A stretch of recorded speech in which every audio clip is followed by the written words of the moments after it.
regards. Many governments have done what it can over the years, but everyone on this Zoom call understands that our work is far from finished. There is more we can do to help people looking to restart their lives and achieve financial independence. There's more we can do to ensure that victims of abuse obtain adequate legal protection. There are children trapped in abusive homes who still need help. We know the lasting damage abuse can have on a child's life, straight through adulthood. According to UNICEF's Global Annual Results Report published in June 2021, over 1 billion children experience violence every year. The consequences of child protection violations are profound, enduring, and often deadly for children. The economic cost of violence against children is estimated to be US 7 trillion per year. Coronavirus disease 2019 has compounded this challenge, threatening to roll back the progress that has been made. This is unacceptable. And I know that Laurel and others are making every effort to do their part. And if I may highlight a few coordinated efforts we are making to protect victims and break the cycle of abuse. In Trinidad and Tobago, in our 2030 vision, goal 6 states, the family will be protected and supported. As the most immediate and basic social institution, it is paramount that the family unit be restored as the primary socialization agent. In the short term, protection of the family has become essential in the light of rising family challenges such as domestic violence, teenage pregnancy, child abuse, and gang-related activity. Special emphasis will be placed on providing support for single-headed households. A multifaceted and multidisciplinary approach will be utilized, involving greater cooperation and coordination among the agencies that tackle these issues. This combined approach will involve key stakeholders such as public sector agencies, civil society, and religious bodies. New and existing programs will be geared towards educating and promoting caring, tolerance, problem solving, and other essential skills required for the development of stable family structures. We are taking strategic initiatives and actions to encourage family development so that no one has to choose between a violent home and no home at all. New innovative programs are being developed towards supporting the family, preventing family instability, and facilitating rehabilitation and restoration where needed. These will augment existing measures that assist families. They include encouraging the private and public sector in collaboration with employees to develop family-friendly workplace policies, such as the provision of daycare services to parents, particularly single parents.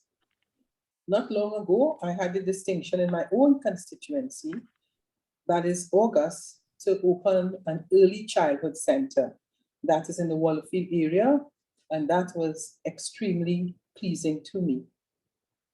In Trinidad and Tobago, the government has also vowed to protect our children and the elderly. Our children are the future of the nation, yet they are among the most vulnerable members of the society. And that is why in the government's 2030 plan, it states that we are strengthening the institutional and legal framework for protecting children against various forms of abuse and neglect. And we are also ensuring that there is greater coordination among agencies to meet the needs of vulnerable children.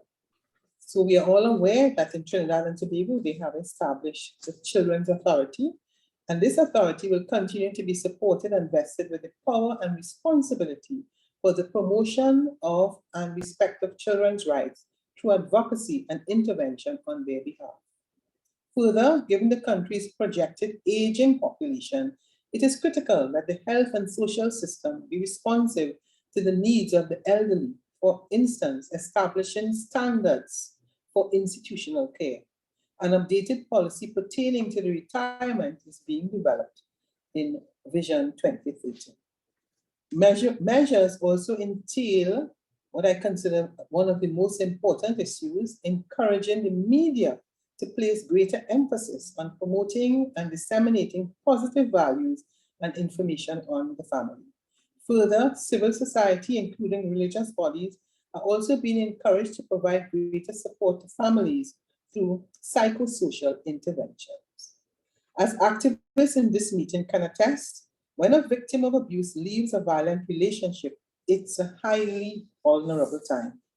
We must do all we can to help victims in this critical period to ensure that people who need help get help.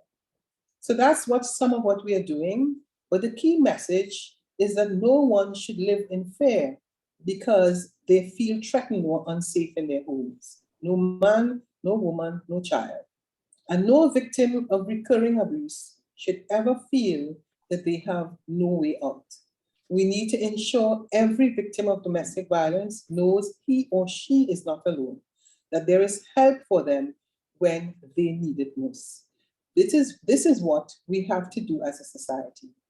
We must ensure that when a victim of domestic violence reaches out for help, we are right there for them. As I close, I want to share some of my own experiences as a lawyer.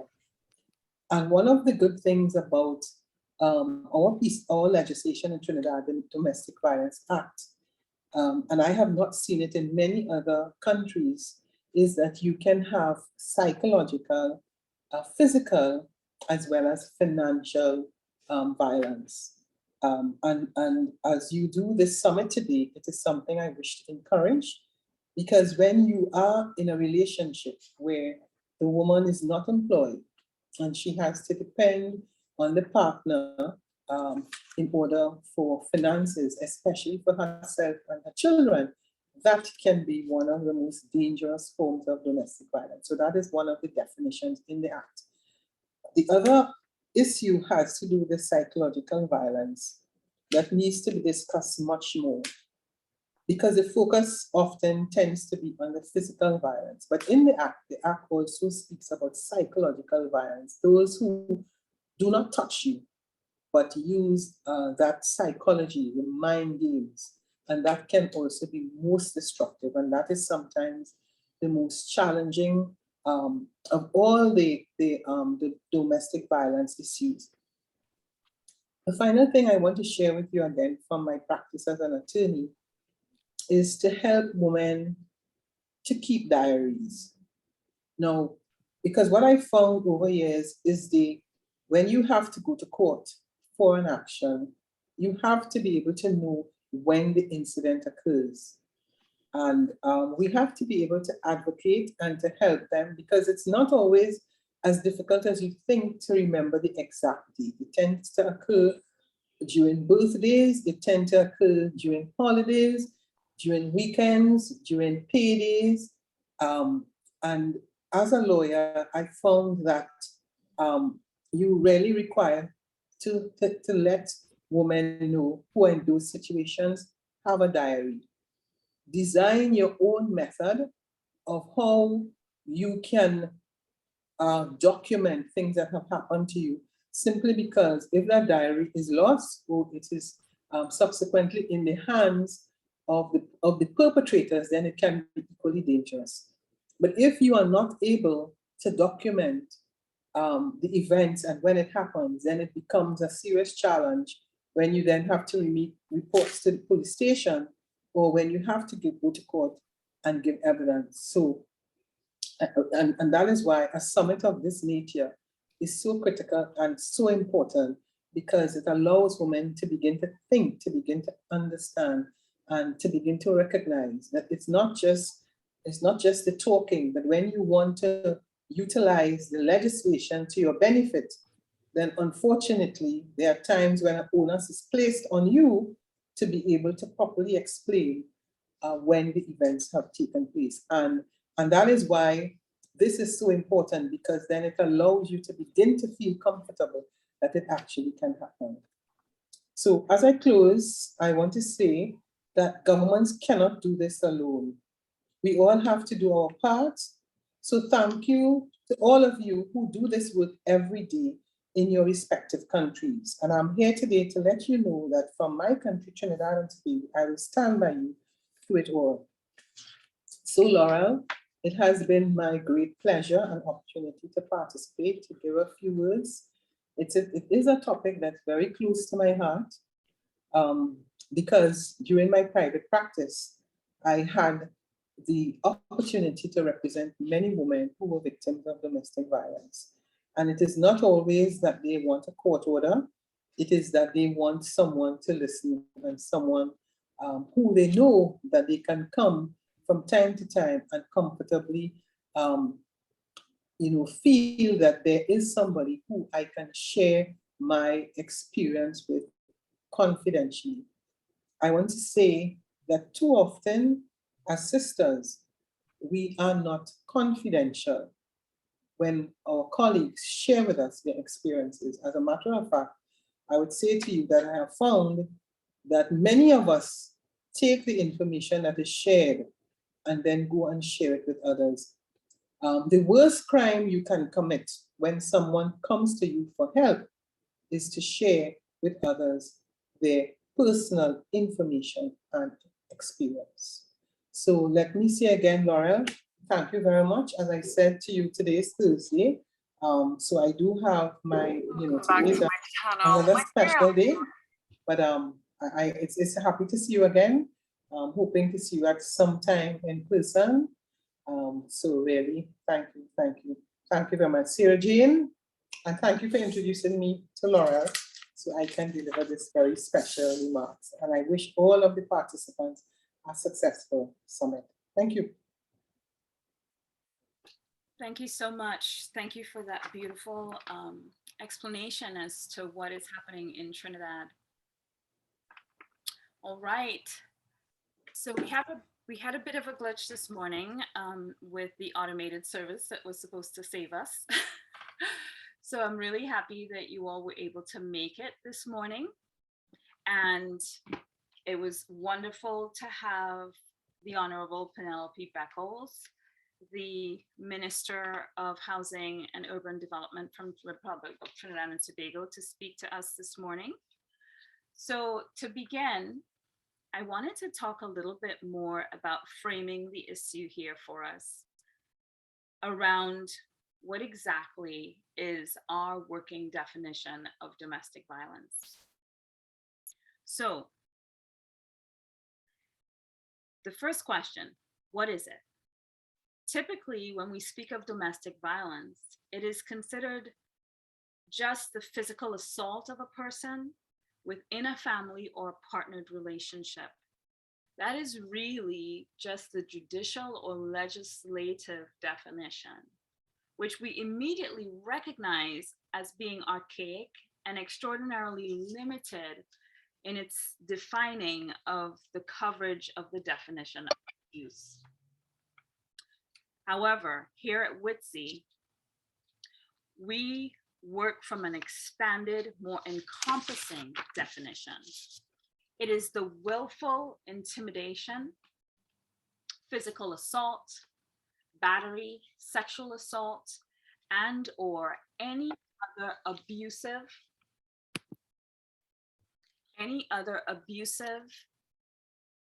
behavior as part of a systematic power of control perpetrated against any partner, whether intimate or not.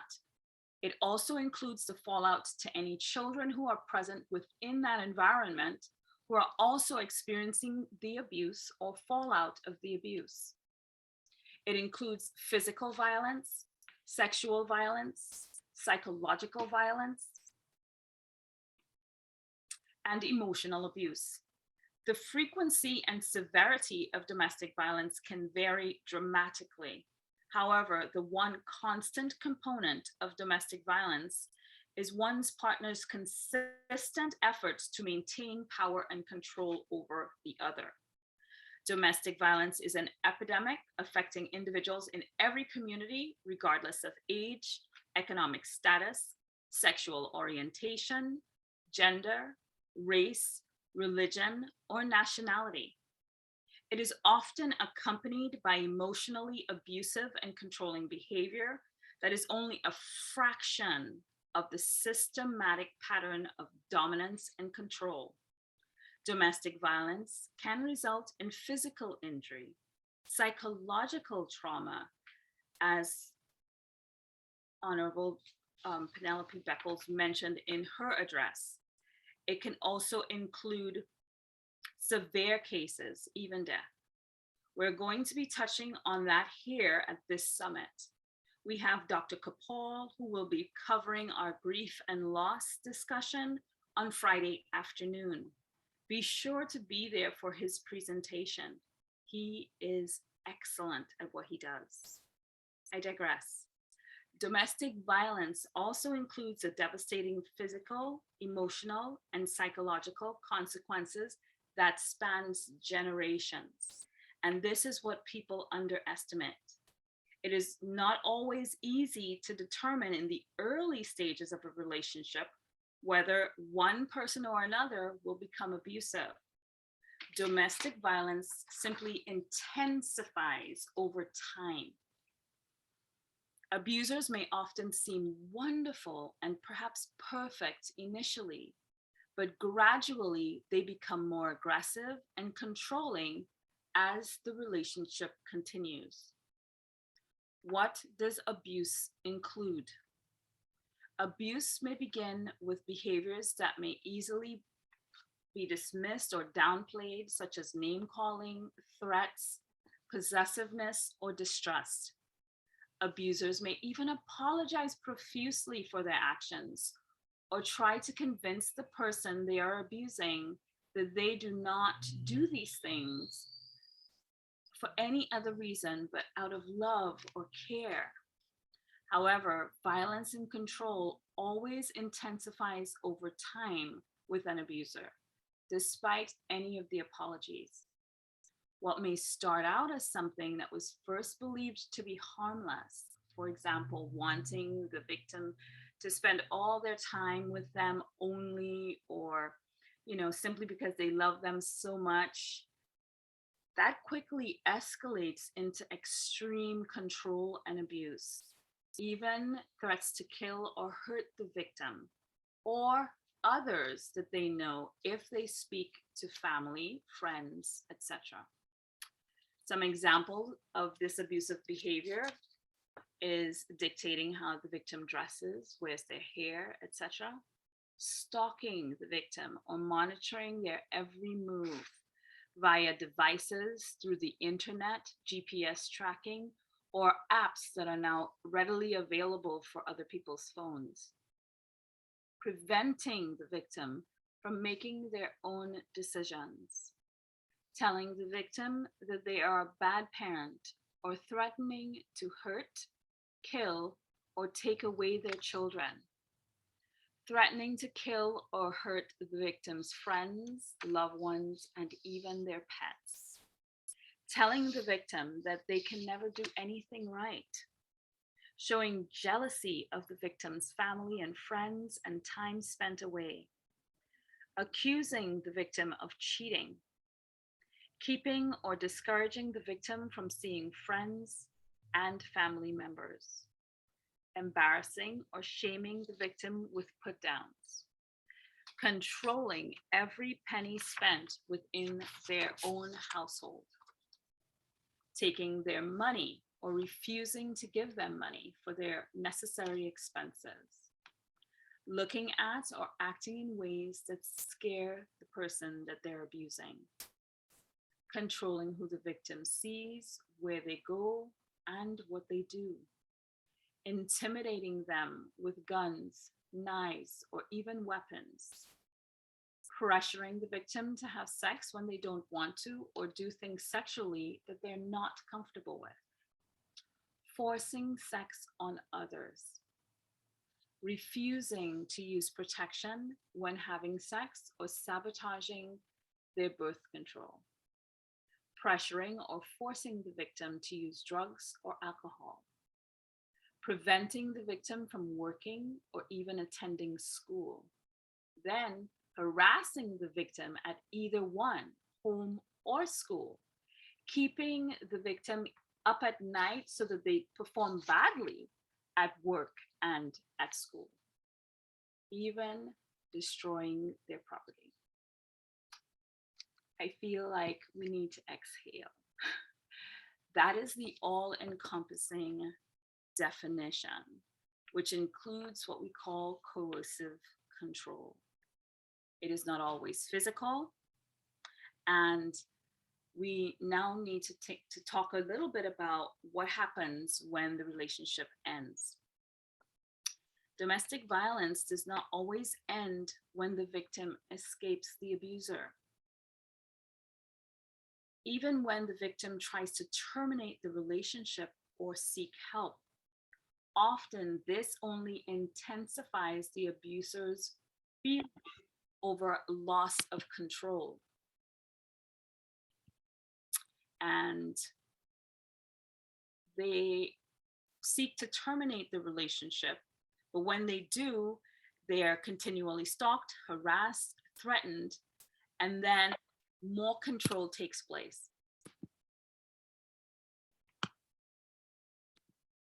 Apologies for the interruptions. And in fact, the victim is almost most in danger directly following the escape of the relationship or when they seek help. 1/5 of the homicide victims with restraining orders are murdered within 2 days of obtaining the order. 1/3 are murdered within the first month. According to statistics that we have from the National Coalition Against Domestic Violence here in the United States, all of this is the ultimate downfall. Unfair blame is commonly placed on the victims, and assumptions are made that they wish to stay in these abusive relationships. The truth is, bringing an end to abuse is not a matter of the victim choosing to leave. It is a matter of the victim being able to safely escape the abuser. The abuser choosing to stop the abuse, or others, law enforcement, courts, holding the abuser accountable for the abuse that they in fact inflict. So this is the more holistic definition that we work with when we see clients, when we educate individuals around this type of abuse.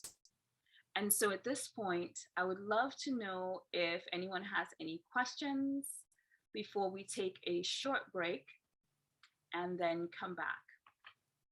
So are there any questions?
Hello?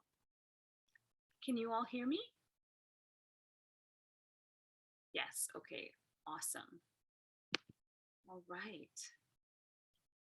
So welcome in Petra and Nikita, Alim, Sarah Jane, Kevin, Tiffany. We're happy, and Lise, we're happy to see you here. And so are there any questions? Feel free to drop your questions in the chat if you don't want to unmic. We're going to be very informal from here on out, really, because this is going to be interactive. Unsure what transpired with the automated service this morning. We sought to make things simpler when in fact that actually complicated things, because a lot of the doctors that were supposed to be present aren't present. So that tells me that there is some issue with you know, what was disseminated to people once they registered, and something went wrong. So my sincere apologies for that. Next time I may have to do something else. So at this point, since there are no questions, I will be sharing my screen. Uh, uh, Oh, and I think I heard someone.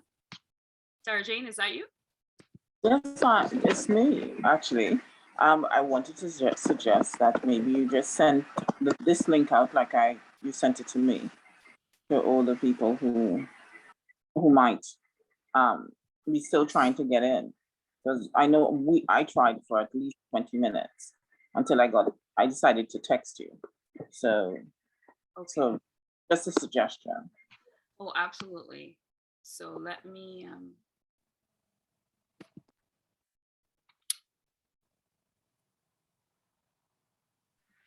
is this recording? Because you're thinking they're missing out. So let me stop on you if they think you're in the middle of things. Okay, so I paused the recording to try to reset here. Trying to figure out what would be the most efficient way for me to notify everyone. I think that everyone was sent, or I should have been sent, a notification via email, and that I could respond to them from. Let me attempt to do that. In the meantime, this feels like a place to take a natural 10-minute break so that I can reset what has transpired.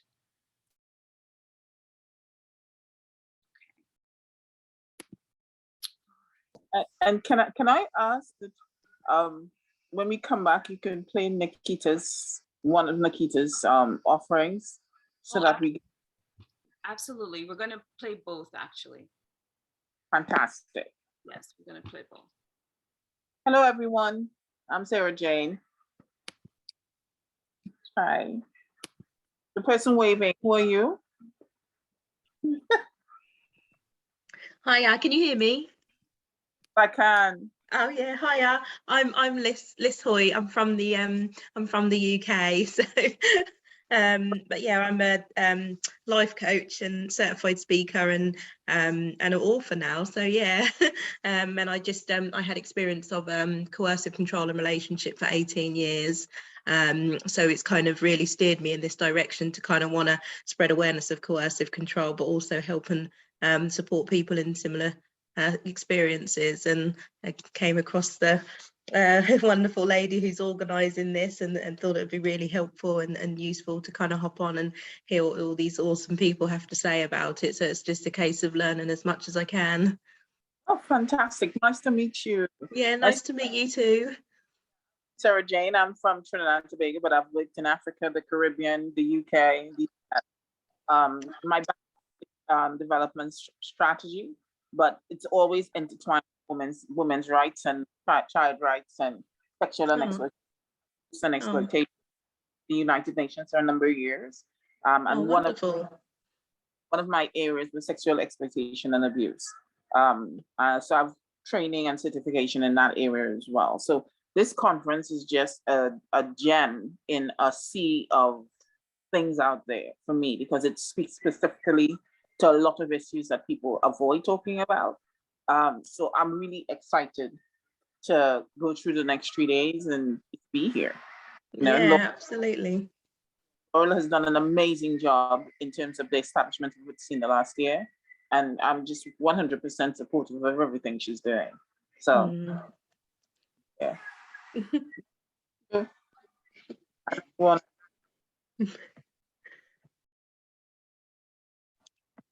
Hello, I'm Tiffany Rochelle. Hi, Sarah Jane. Hello, Liz. Hi.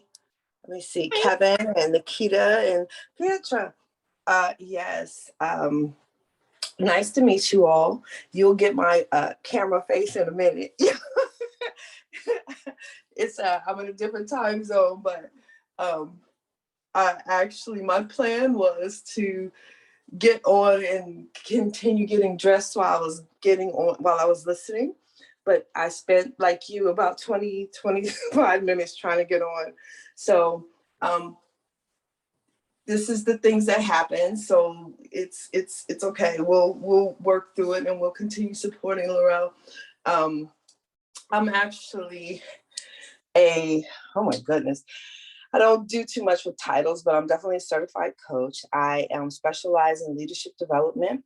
I work all over the world. I actually have a nonprofit called Global Legacy Builders, and I work with youth in underserved communities in South Africa and other communities wherever I'm invited to help develop their youth and their women leaders in order for them to create their own social economies, and also to just give them the power, let them understand that they actually have the power. Sorry, I don't give them any power, but to actually help them to understand that they have the power to change their communities without waiting for saviors. So that's my expertise. And then I advise high functioning leaders that are generally in a space of transition.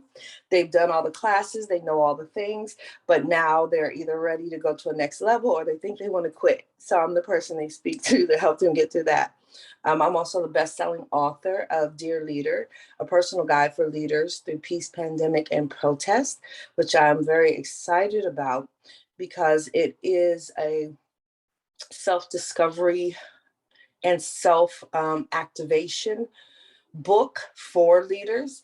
And so it doesn't matter if you're 15 or if you're 50, if you read the book, you're going to have your own experience around what you've done and what you plan to do as a leader and what legacy that you plan to build, that you plan to leave behind. So I'm excited to be here with everybody today. I'm speaking later on this afternoon. And I just look forward to hearing everybody and seeing everybody.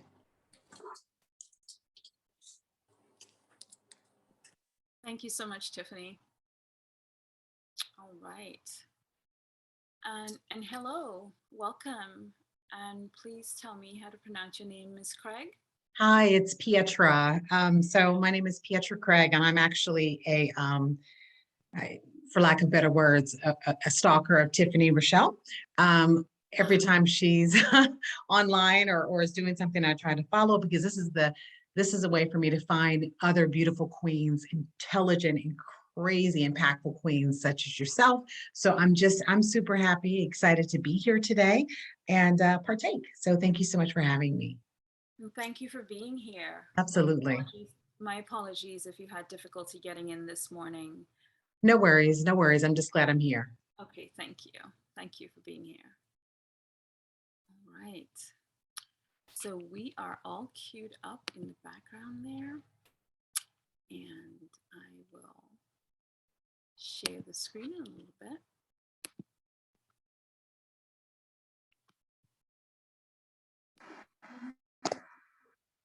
Kevin.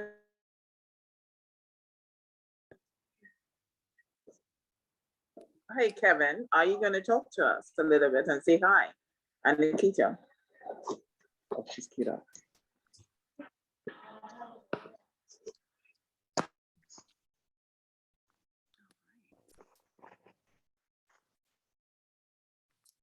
Hi, can you hear me? Yes, hello, Kevin. I'm so happy that you were able to make it. We had much difficulty with the automated process this morning.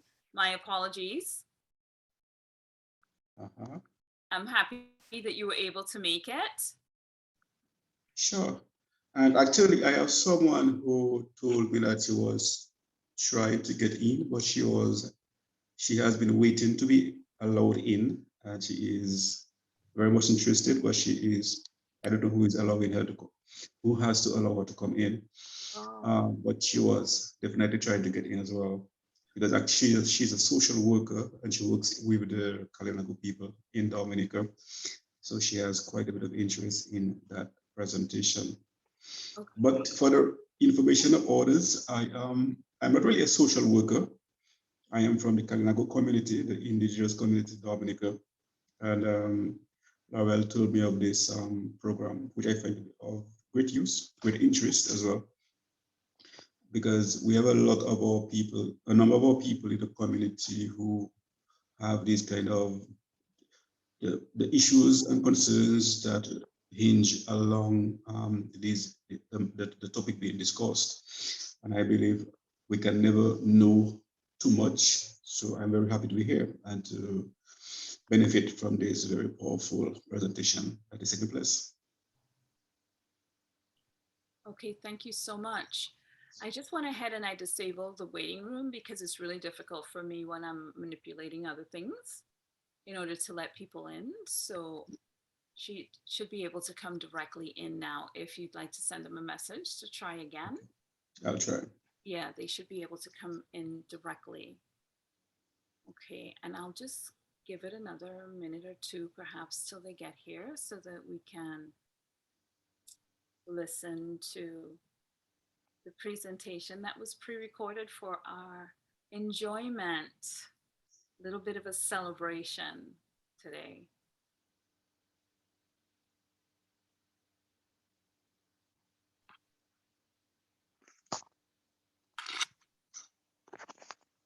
Are you all able to see my screen? Just need to confirm. Yes, we are. Okay, excellent. Okay, thank you. All right. Let's give it a few more minutes here.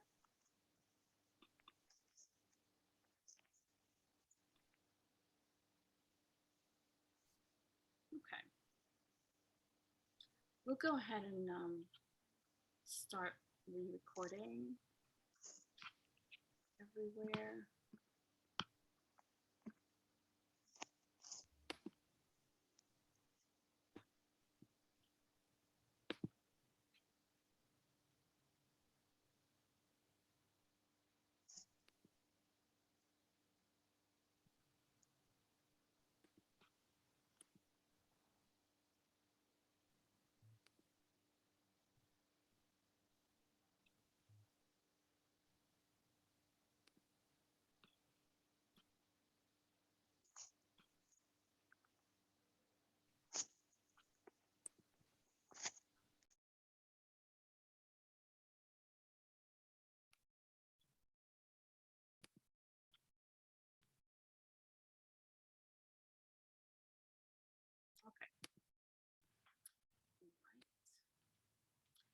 Okay. Again, thank you all for being here. And this was pre-recorded by the lovely and extraordinarily talented Nikita Gatsby.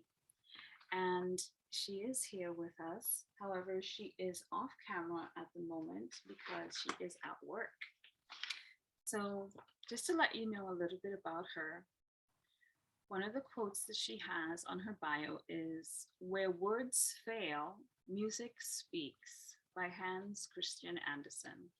A quote that seems to be a true reflection of her life as a young singer.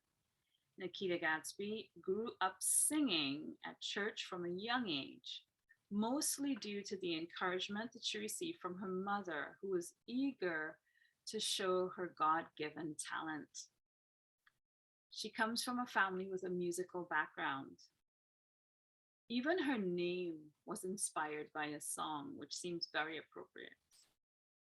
This perhaps became her precursor to her love of music. She has performed on many stages with many artists and groups throughout the world, and she's a soloist and background vocalist, even opening at the annual Woman in Jazz series in 2019 in Fiesta Plaza. Nikita Gatsby has a wide catalog of musical styles, which she enjoys performing, in addition to having a deep love for gospel and jazz. And at this time, I would like to give you this pre-recorded, these two pre-recorded songs from Nikita Gatsby. Thank you, WITSI, for the invitation to perform at this year's Championing Over Violence Summit.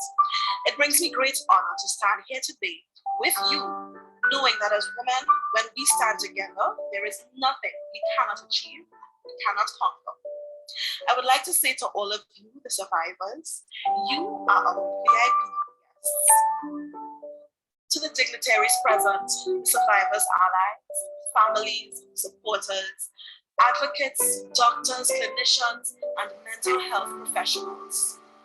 To you, survivors, I wish you the very best of care, love, covering, health, prosperity, and most of all, happiness. These songs I dedicate to you.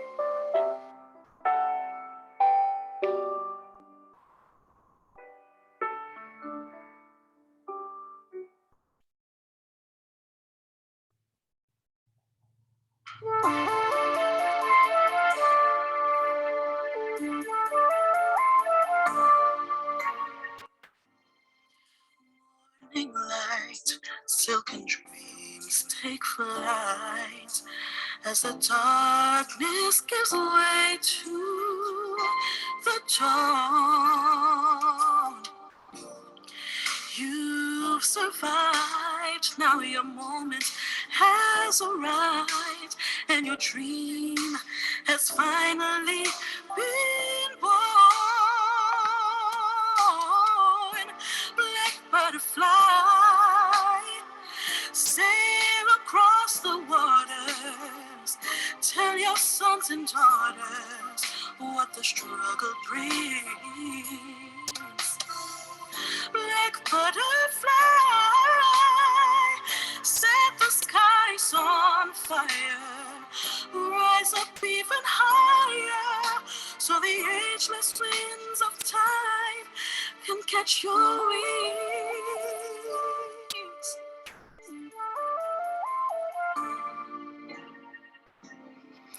While you slept, the promise was unkept, but your faith was as sure as the stars. Now you're free, and the world has come to see just how proud and beautiful you are. Black butterfly, sail across the waters, tell your sons and daughters what the struggle brings. Black butterfly, set the skies on fire, rise up even higher, so the ageless winds of time can catch your wings. Let the current lift your heart and send it soaring. Write the timeless message clear across the sky, so that all of us can read it and remember when we made it, that a dream conceived in truth can never die. Butterfly.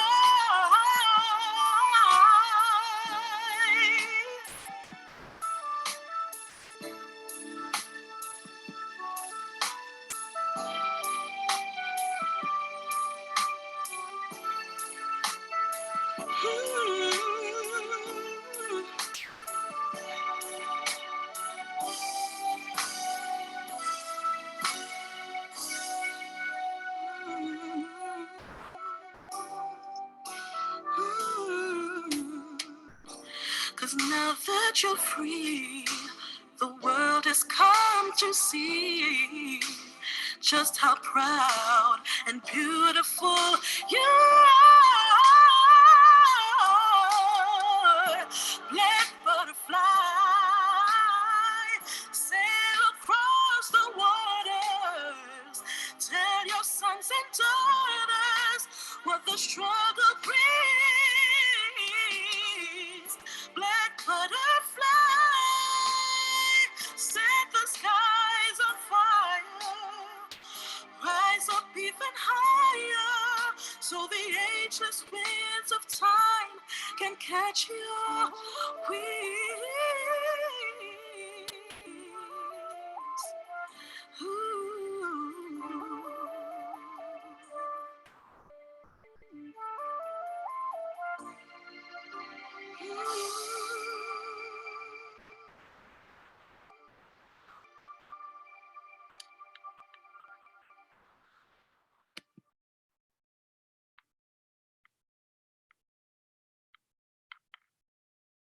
That was beautiful.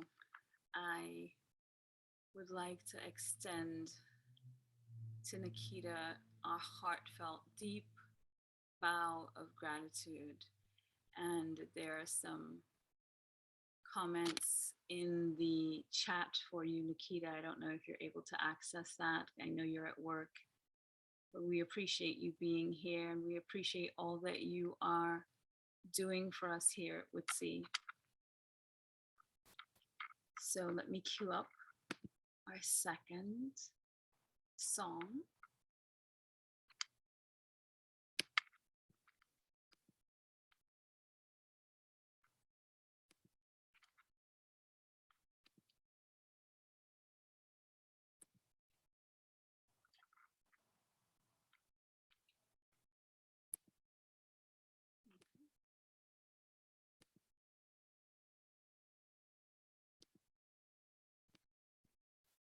All these screens for us. And here we go. Rise Up by Nikita Gadsby. You're broken down and tired of living life on a merry-go-round, and you can't find the fighter, but I see it in you, so we're gonna walk it out and move mountains. We're gonna walk it out and move mountains. And I'll rise up, I'll rise like the day, I'll rise up, I'll rise unafraid, I'll rise up, and I'll do it 1,000 times again. I'll rise up, I'll rise like the day, I'll rise up, in spite of the ache, I'll rise up, and I'll do it 1,000 times again. For you, for you,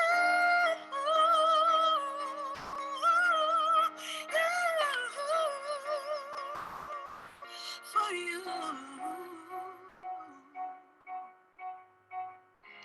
When the silence isn't quiet and it seems like it's getting hard to breathe, and I know you feel like dying, but I promise we'll take the world and bring it to its feet and move mountains. We'll bring it to its feet and move mountains. And I'll rise up, I'll rise like the day, I'll rise up, I'll rise unafraid, I'll rise up, and I'll do it 1,000 times again. For you, for you, for you.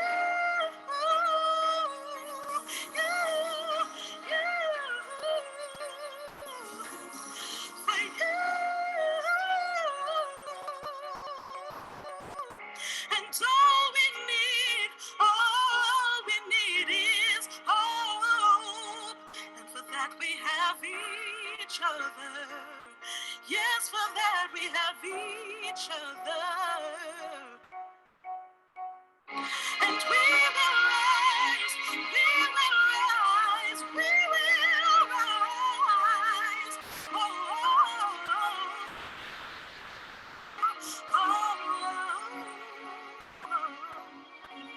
And I'll rise up, high like the day. I'll rise up, in spite of the ache. I will rise 1,000 times again. Oh, I'll rise up, I'll rise like the waves. I'll rise up. In spite of the aches, rise up, and don't do it 1,000 times again. For you, for you,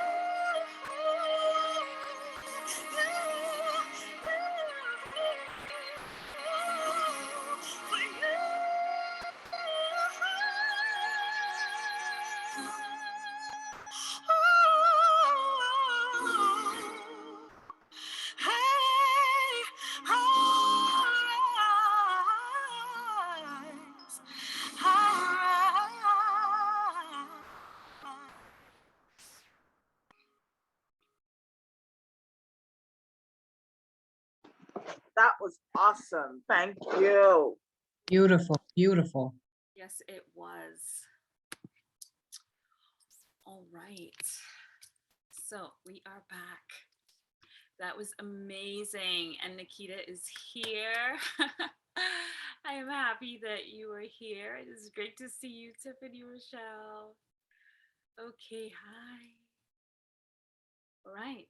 So at this point, we wanted to have individuals break out and get to know each other a little bit so that we can get oriented to the container. So what I'd like to do, let's see, I'm looking, we have 10 people present, and I can have Kevin here because I know he's also busy, and really WITSI is also me. So, okay, gotcha, Miss Craig.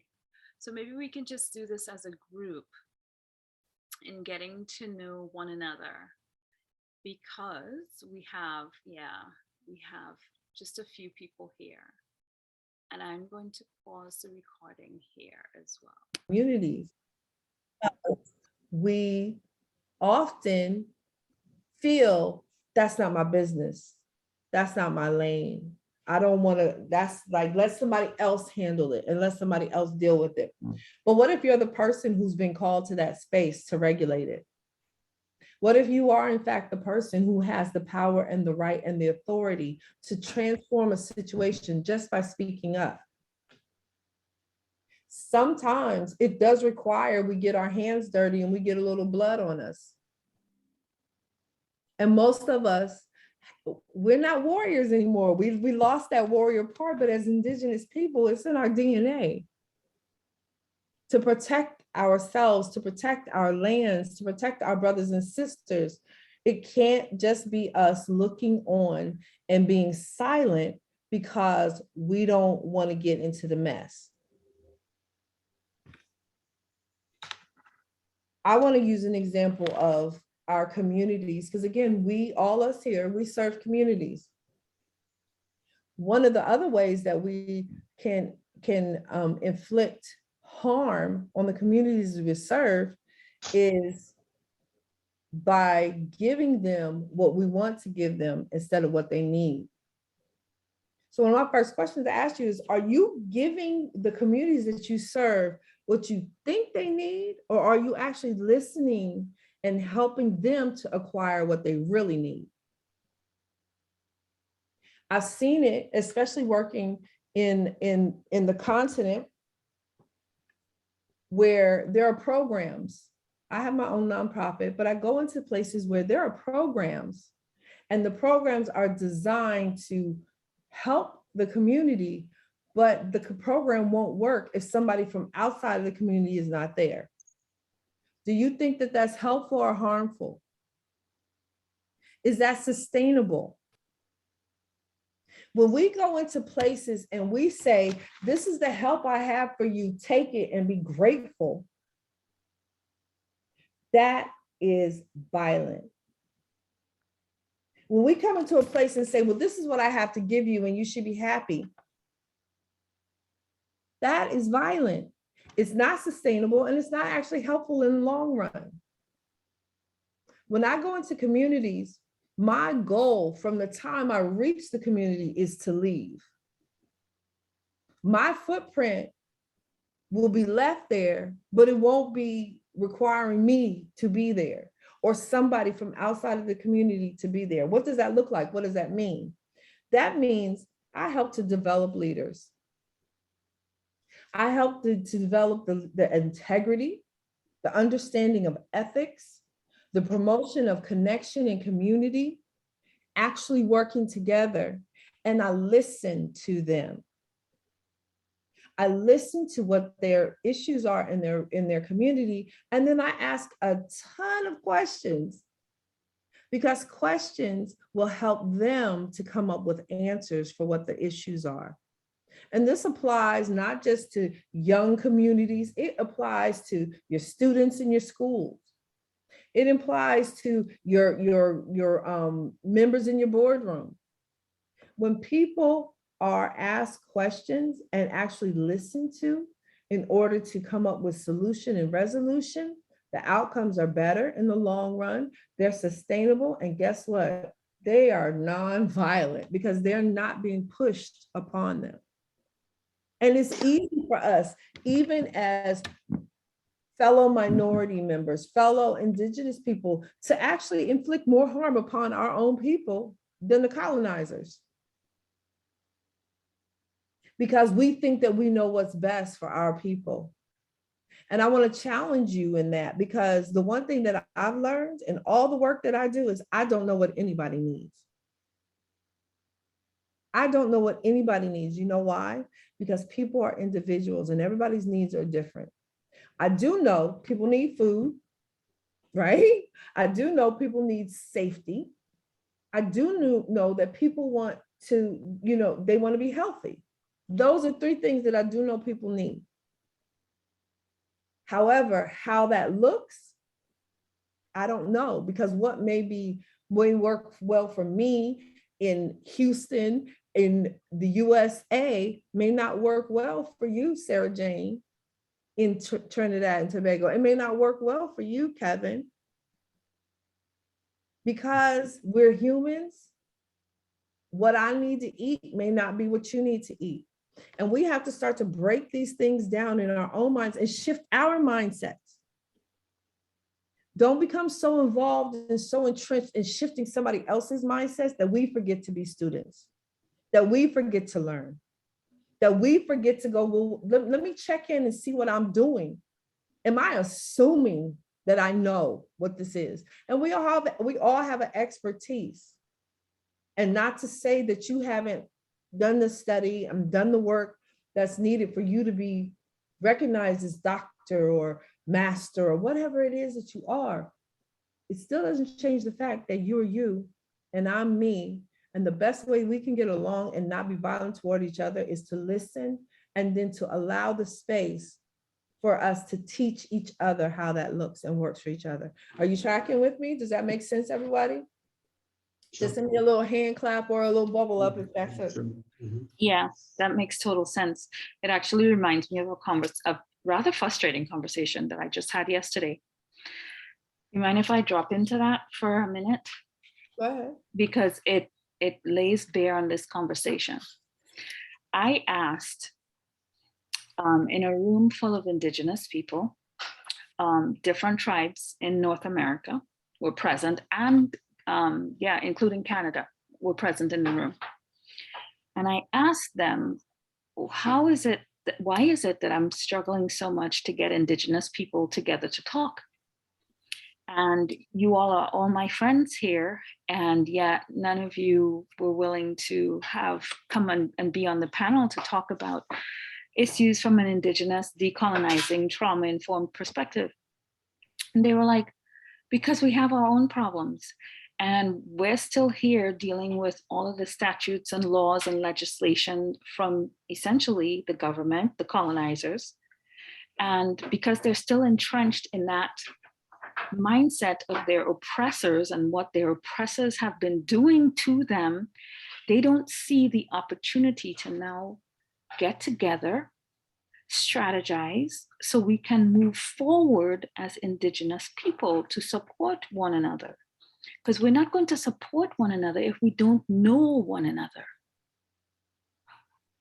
And that was the point that I shared, and it went over most of their heads, and they were just like, well, we are not looking to seek to understand anybody else because we're struggling with our own issues. That was what came out of that meeting. And I left, and I told them openly, I disclosed, I said, I'm very disappointed. I don't even know what else to say to y'all. So that's what I wanted to share. And it actually laid bare not just on what you just said, but what you shared prior about how the violence that we can do to one another today can outweigh the violence of the oppressor. Thank you so much, Laura. I see you Sarah Jane, go ahead, sir. Just a couple of observations, just a couple of notes. The indigenous communities in not just North America more so because of how badly they were decimated, but across the world, have been faced with one major thing that I don't think people address. Someone came onto their land within their communities and totally stripped them of everything they had.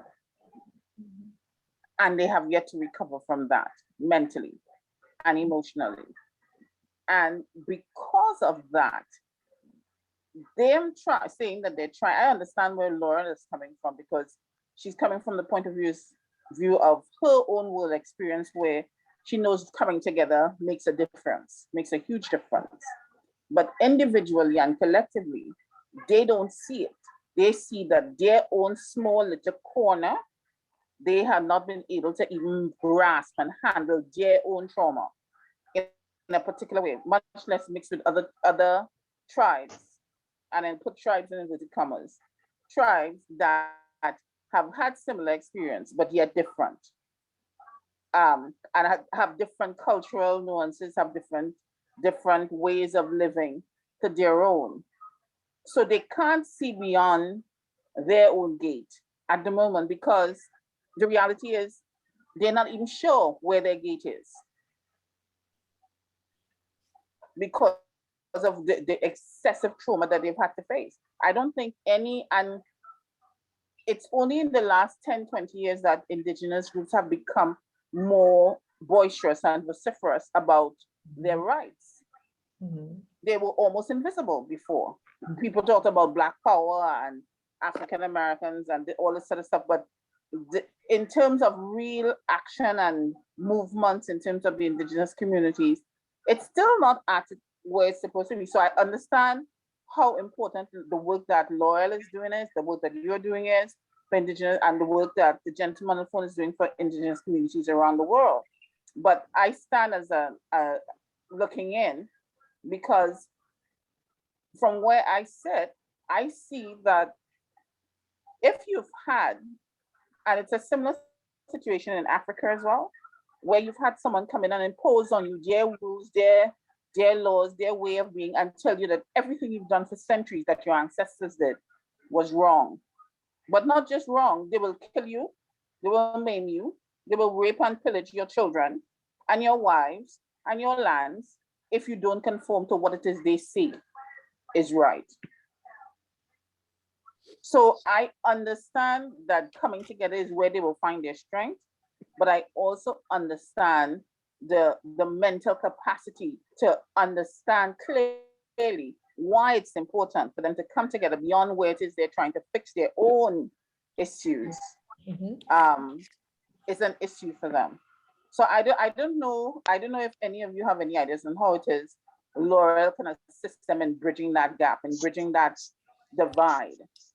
Well, I'm sorry. Thank you so much, Sarah Jane, because what you're saying is a key thing. Sometimes, in order to not afflict more trauma, we have to leave people alone. No matter how much we want to help, no matter how much we want to be there for them, no matter how much we see the big picture, we got to leave them alone. And I always refer to the space in the Bible where there was a man beside the pool of Bethesda, and Jesus was like, do you want to be healed?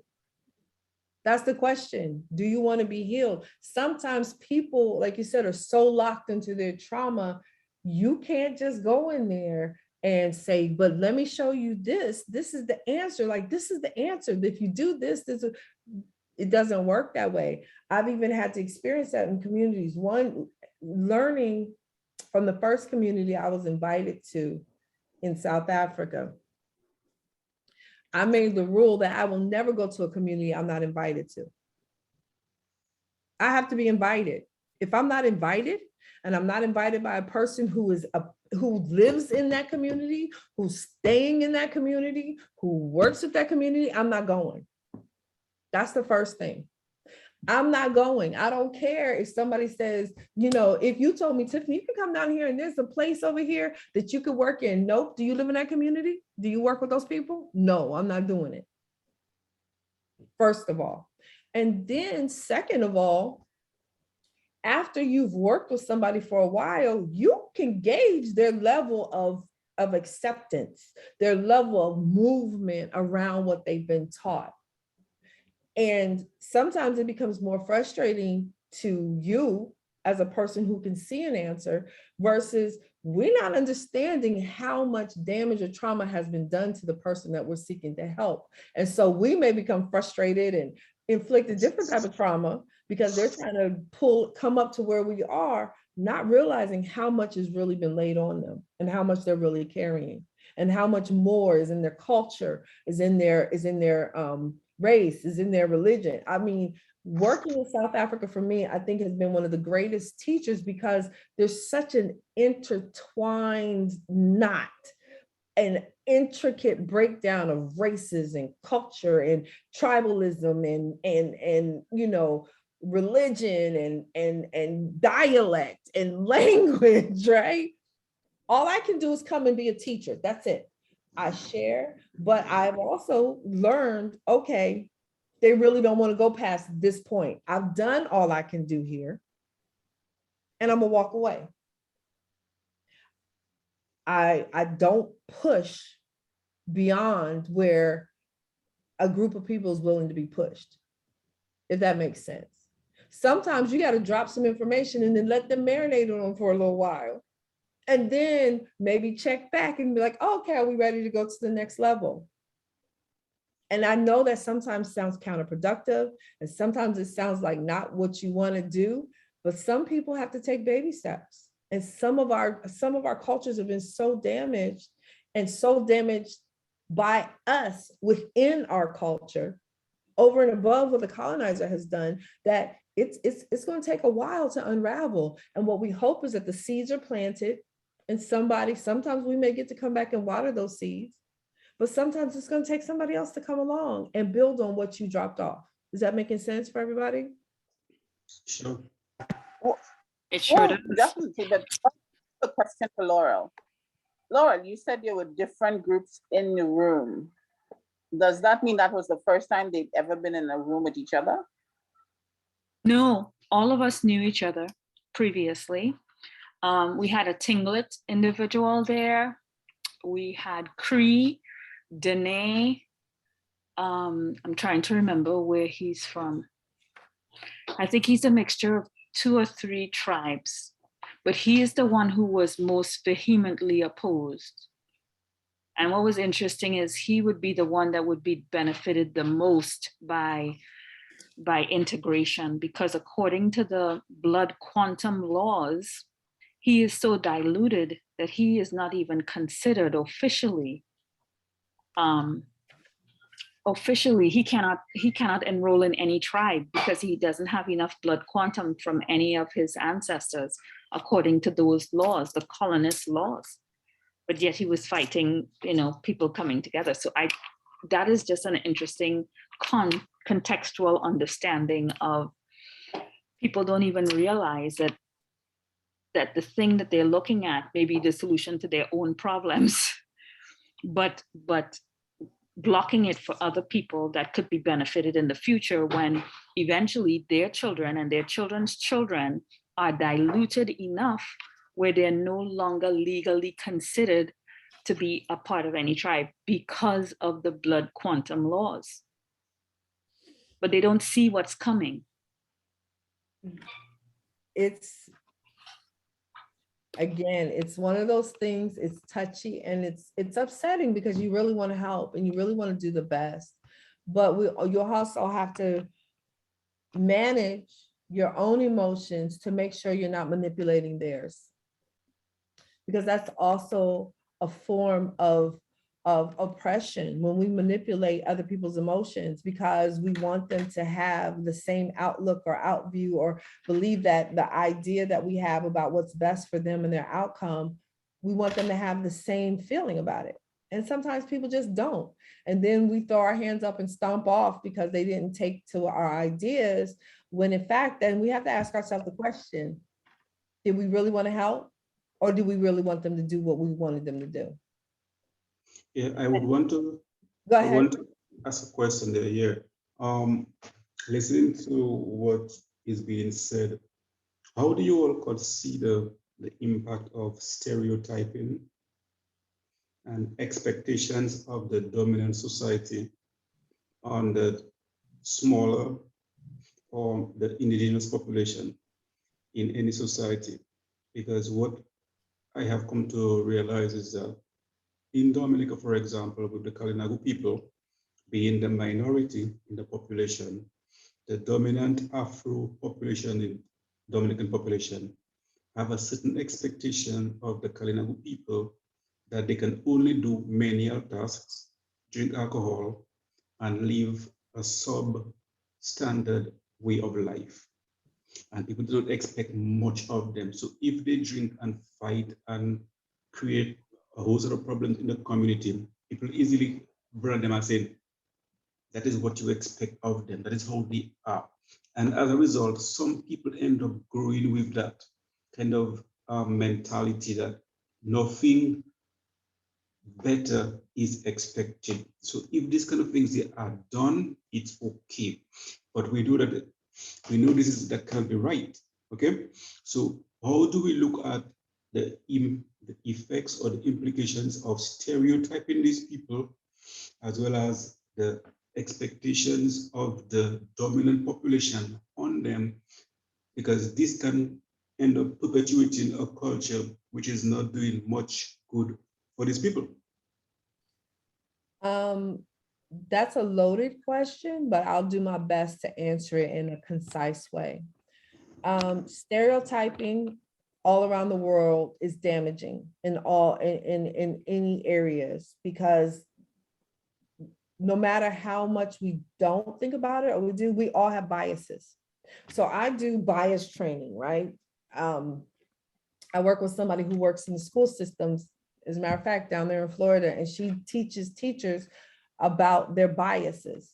We all have biases. We all believe a stereotype about some group of people, some kind of people, something. Having a bias isn't a problem. Our action around the bias is.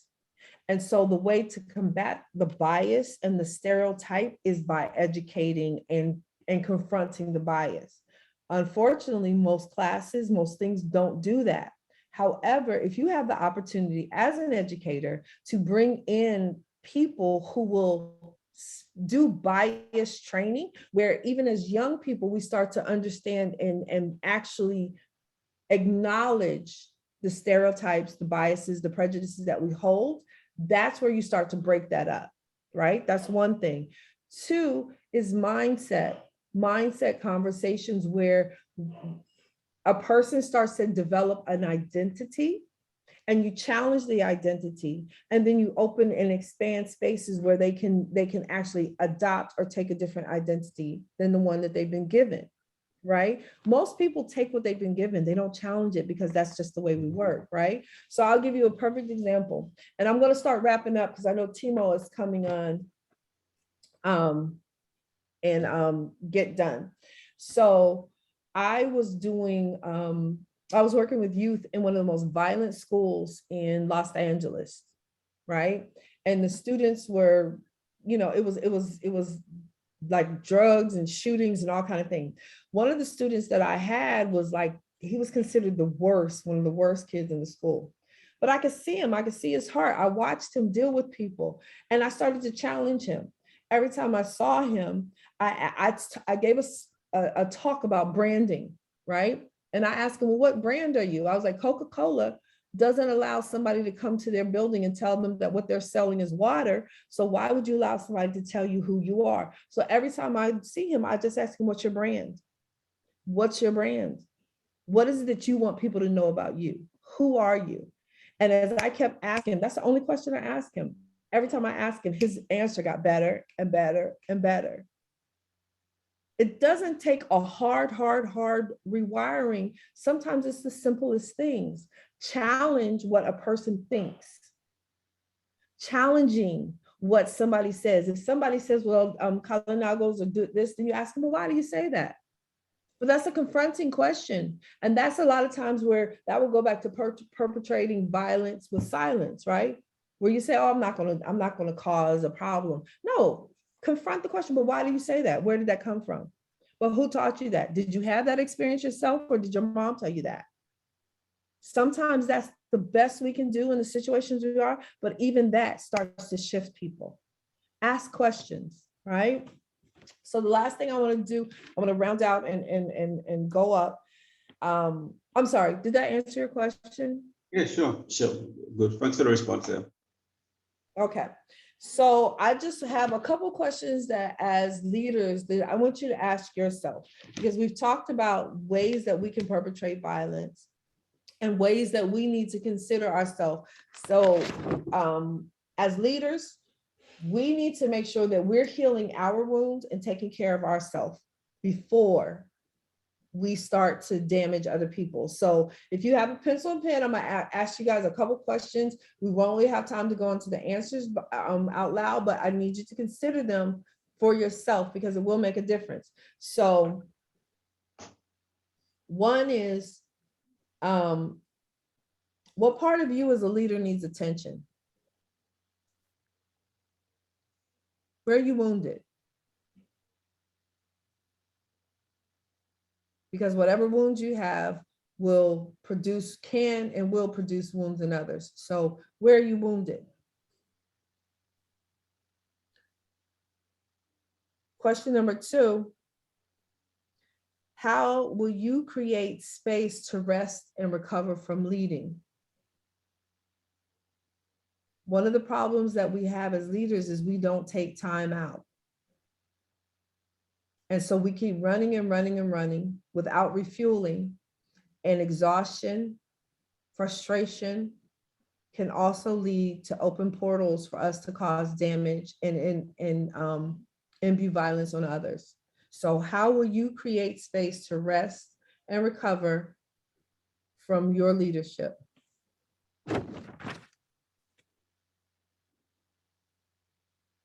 And the last, these questions all go together.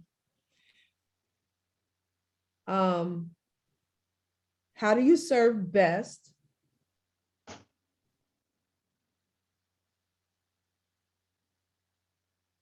Who do you serve?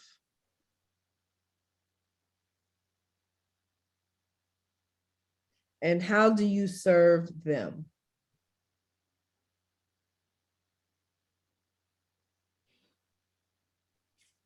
So again, just to wrap it all up, if we keep service at the forefront in our minds, no matter how hard it is, no matter how passionate we are, if we keep in our mind that we're always being of service, sometimes we have to check ourselves and see, are we really serving or are we causing harm?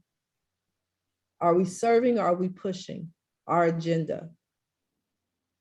So keep in mind who you serve and how you serve them.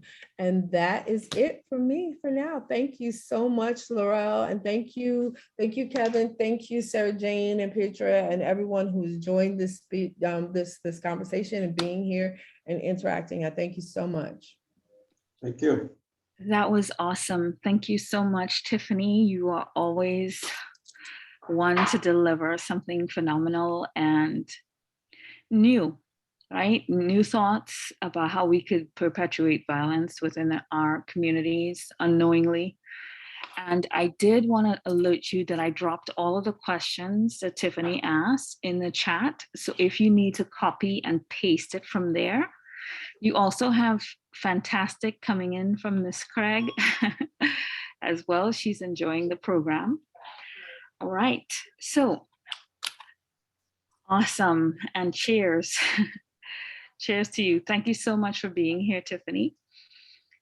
Up next, to move along with our program, he was supposed to start at 2:08 p.m. and was here on time. Thank you so much for your patience, Timo.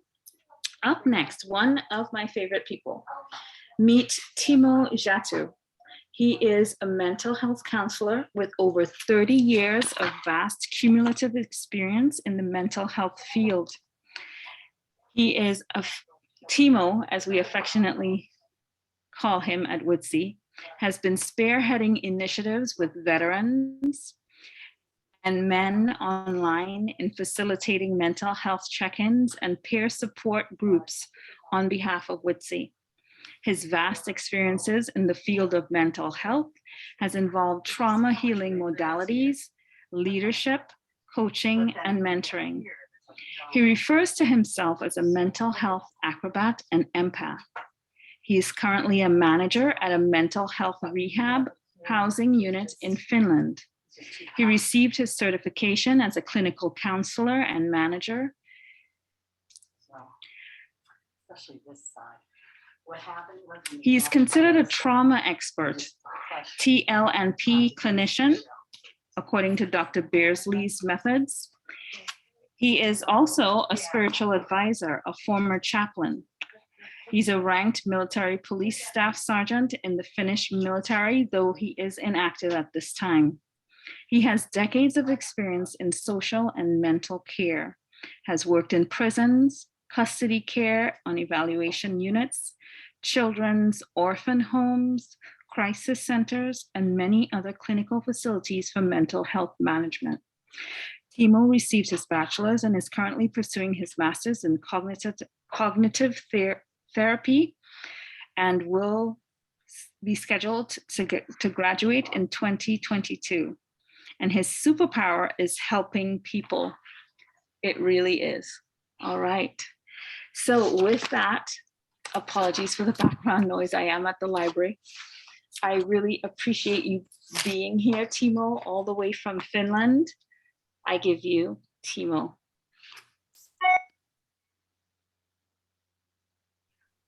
Thank you. Coming from another side of the world, Finland, Northern Europe. Sometimes the time zones give some trouble. I had to stop.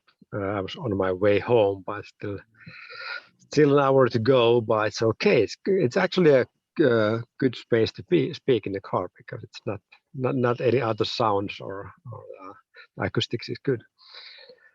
So my topic today is the behavioral patterns, because I think everything we do has a kind of a logic, but we don't always understand what the logic is. And I use flock intelligence sometimes when I work. So we are the flock. We all have knowledge. But what happens when we combine what we know? So we will be doing a little practice here and gather some things together in order to understand more about phenomenon around abusive behavior in domestic environment.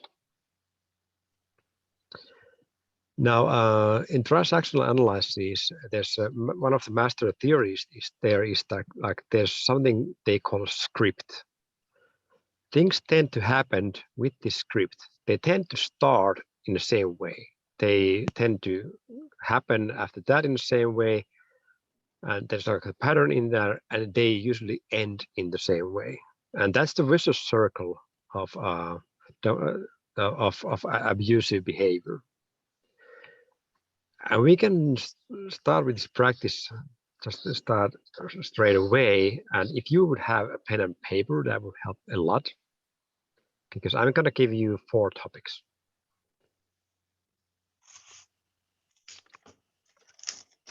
And best way to divide this thing in 4 is to have 4 sections in the paper.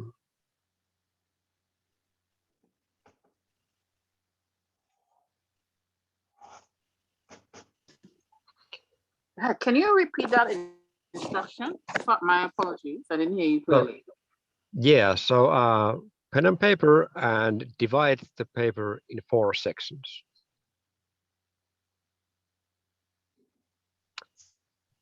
And we are going to go through what is happening in the circle from 4 different parts.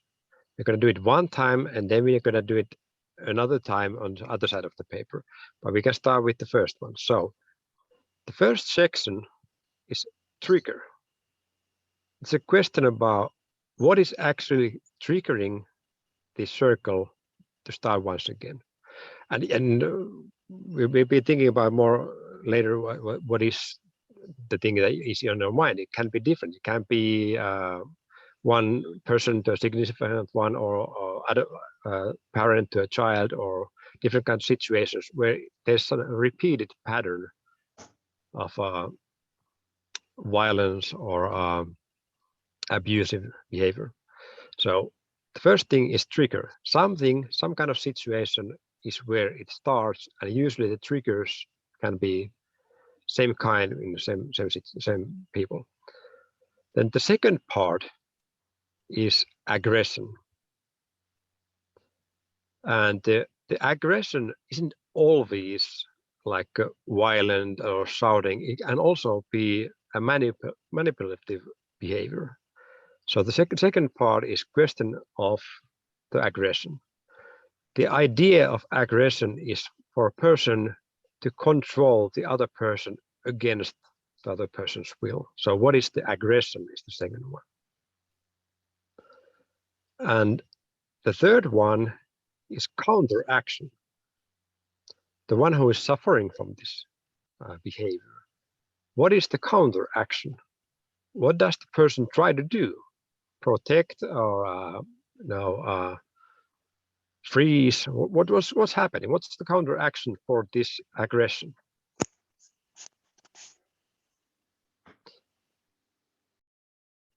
And the fourth part would be the stopper.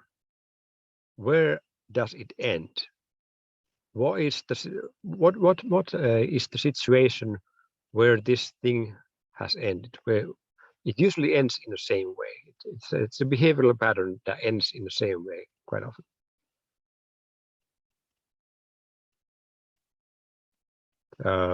Maybe I should repeat them just once.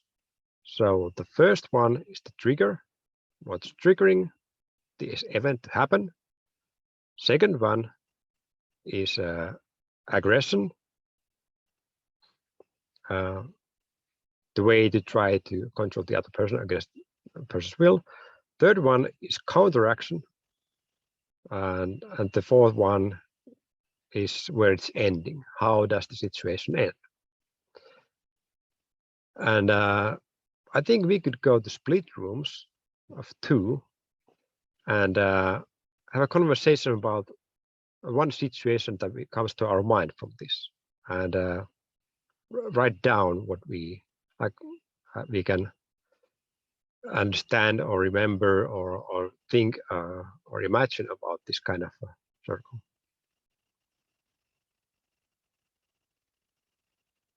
And we'll be having a few minutes on that. Okay, people are going to rooms now. Yes, I opened the breakout rooms. So what we can do is either have you assign them or we can assign them automatically. And then just so you guys know, I put all 4 of the parts in the chat. However, when you move to the breakout room, the chat disappears. So you may want to copy and paste to maybe the notes on your computer, or maybe into your email or something, someplace you can paste it into on your device. Okay. All right.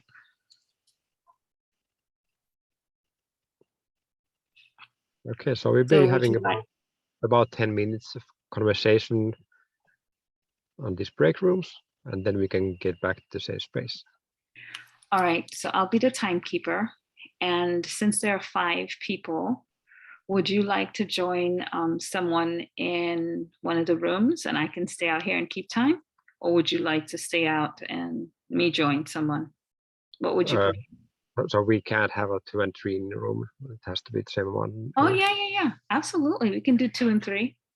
Okay, that would be good. All right, cool. Okay, so it looks like Sarah Jane and Tiffany are in room number 1.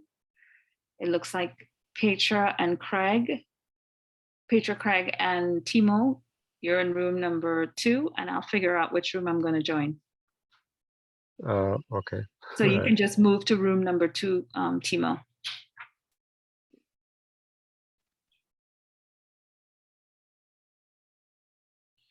Kevin, are you here?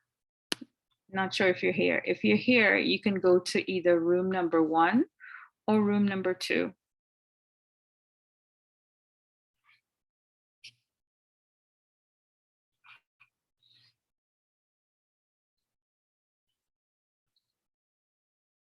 Kevin, can you hear me?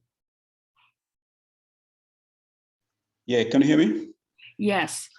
Yeah, I So- was saying that I'm trying to multitask there. I'm trying to take as much as possible from the discussion. Ah, But- okay, okay. So no problem. You're not going to be able to go into the room. So we'll leave you in the main room, Yeah, and all we'll right. be back in about 10 minutes, okay? Okay, sure, no problem. All right, beautiful.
And are we all back in the same room? There's 4 of us.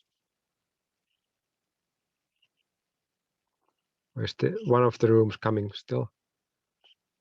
No, it's 5 of us now. So some of the people had to leave, or is there someone still coming? I think we're good. Joshua was here, but I'm not sure if Joshua's still in the room or what happened. I don't see him here. Okay. So he might have dropped off or gotten disconnected. Because you can choose to leave room or leave the meeting. So he might have also hit the wrong thing. Let's see if he comes back. Okay.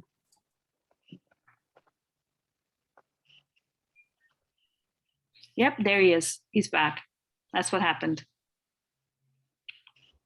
Welcome back, Joshua. You have the mic, Timo. Right. So it would be very interesting to hear what kind of things did you find. We go with the box by box and like start having conversation first about the trigger. What is actually the thing that triggers people to abusive behavior? What did you find? Just anyone?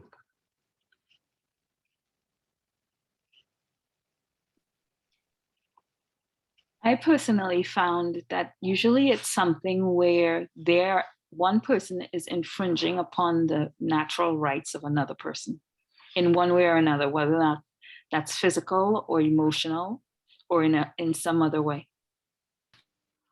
So would be that something to do with autonomy of a person? Correct. Very good. Good Right. framing. Okay. Autonomy is one of the things. It's actually one of the key triggers in aggression in the road rage, because we want to go the speed we want to go. If someone is not going the speed that we want to go in front of us, that's an asshole, and we need to hug them. Or if someone's going on my bumper and I can't go as slow as I want to, that's an asshole. And that's all because they are trying to affect on my autonomy. Okay. Did we find something else? What kind of things trigger abusive behavior? I found that it was the feeling of being rejected or devalued. Yeah, rejection. Rejection, devaluation Yes, of right. a person is I heard a lot of it. Yeah. From that, I would say the thing is about emotional and psychological feel of safety. Do I feel safe? If something is giving me an idea that I'm not valued in a way that I would be taken into the group, or I would be taken care of if needed, we have a survival instinct. We need to survive, and that's the primary instinct we have. And if that is dangerous, we have our mind is going to have a reaction to that. And one of the things is that you need to be part of something, part of the flock, part of the herd.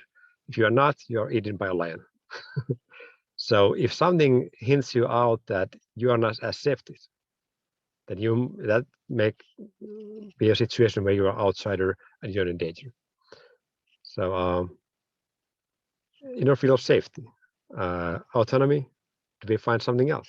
Is there something else that might trigger aggression or abusive behavior?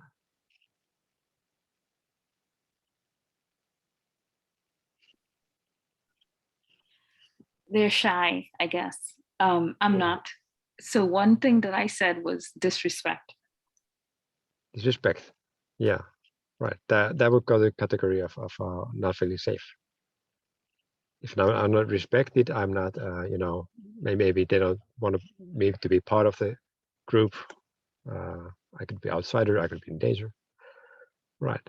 I got a third one. Third one is that my container is full. We have, I think, an emotional container. There's so much things that we can carry in our minds. And there's like, when I've been having a lot of things that give me burdens. A lot of thoughts, a lot of things. I live in the past. I think about the past. I worry about the future. I have people yelling at me at work. I got, a lot of things in my mind, 1,000 emails I haven't read, and that's threatening me because I feel I'm not doing my job well enough. A lot of things that trouble me. My container is full. And that's a situation where anything that would try to keep something in my container would piss me off. And that might trigger my abusive behavior. All right, that's like three key triggers for abusive behavior. Then the aggression. What kind of aggressions you found? How or aggression or different kind of ways to act in abusive relationship?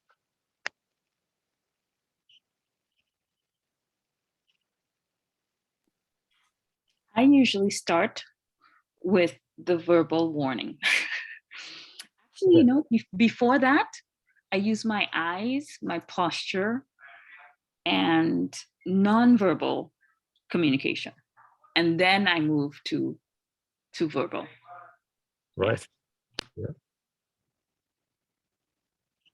Yeah. What else we got? Do you find anything else you wrote down?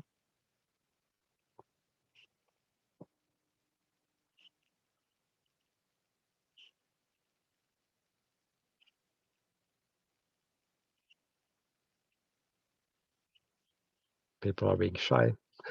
It's okay. They are. I'm trying to remember what they said in the I think verbal is probably a lot of it's like, I mean, it would take a lot for me to slap somebody, but I'm not against it. and I'm not mad at you. I'm not against it, but I mean, generally my mouth is enough, but definitely, like you said, eyes, stance,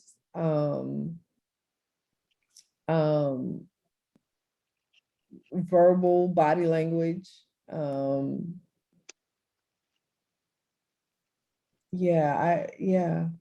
mean, me personally, I usually don't go past that, but if you want to talk about what other people do, definitely fighting, weapons, attacking physically, attacking mentally.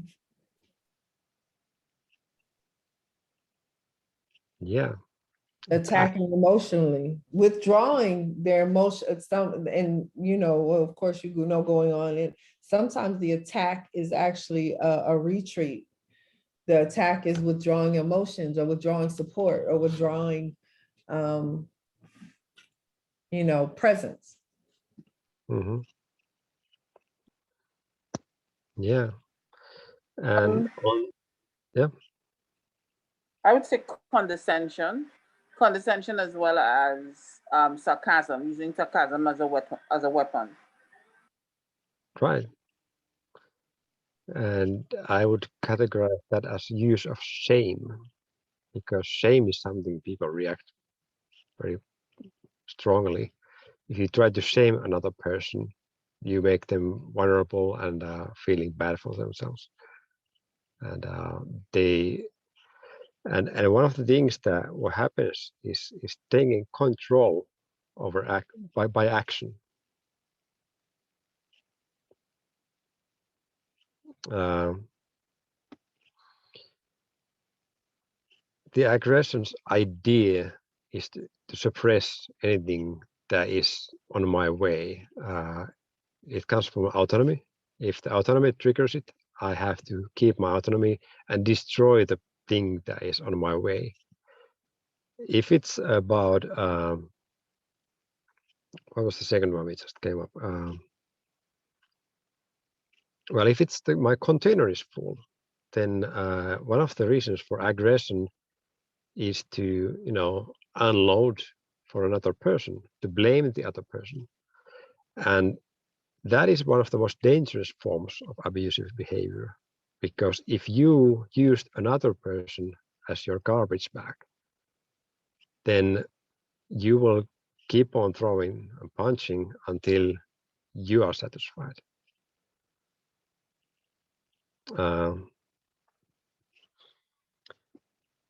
That's powerful. Can you repeat that, Timo? Because that was powerful.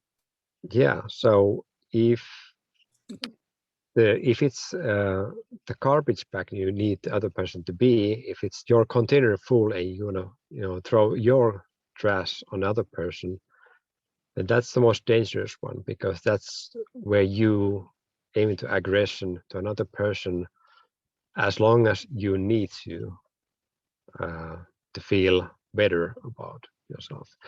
And the psychological thing in that is that no one wants to be a bad person. It's not allowed. It's not a good thing. Well, there are some occasions and there are really bad people, but mostly people behaving bad don't want to be bad people. That's why they have to explain to themselves why I am aggressive. Because if they can't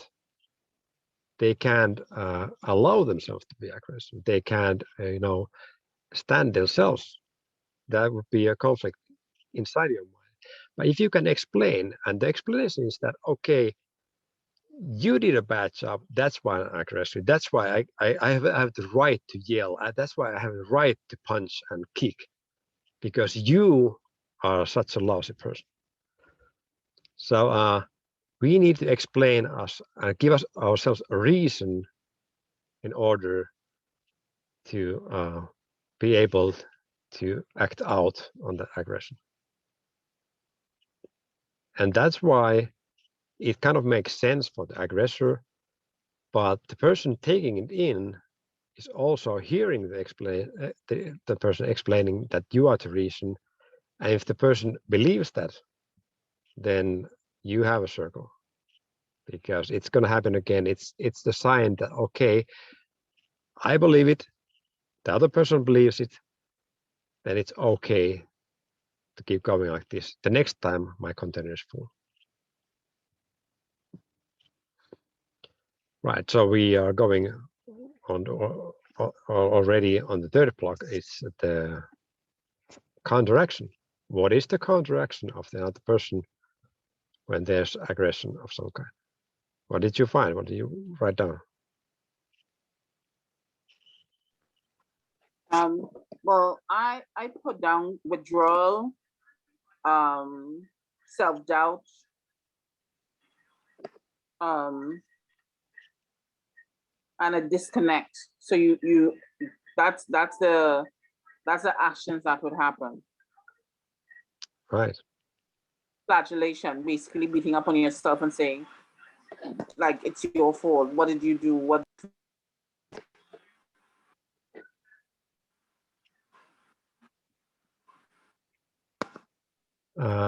When we face aggression, it can be a traumatic situation. That it usually is. So in traumatic situation, we have three options. We have fight, flight, or freeze. That's pretty much what I heard just in the previous. So fight, flight, or freeze. If we And have fawn. Fawn is the fourth one that's recent. They added. What? Fawn. Kind of like pretend you're dead. Fawn. Right. Okay. Yeah, the 4 ways. And one of the things in aggression is that the aggressor, the third thing was that the person is feeling unsafe. So if it's just to empty your garbage, then it doesn't apply. But on the other ones, the aggression is a desperate measure to make the situation feel safe again for the aggressor. So if the other person would respond with a counteraction, then you would need to get your aggression on a higher level or in the highest level. And that's one of the problems that, especially in the US, they have with police people, because if you try to gain control over aggression and the other person doesn't trust you and doesn't trust you being a safe person to take the power of a situation, then the response would be a counteraction, and that causes violence. The aggressor needs to silence the other person in order to feel safe. So we're going to the fourth part. What is the thing? Where does it end? How does the situation end? What ends the situation? What did you write down?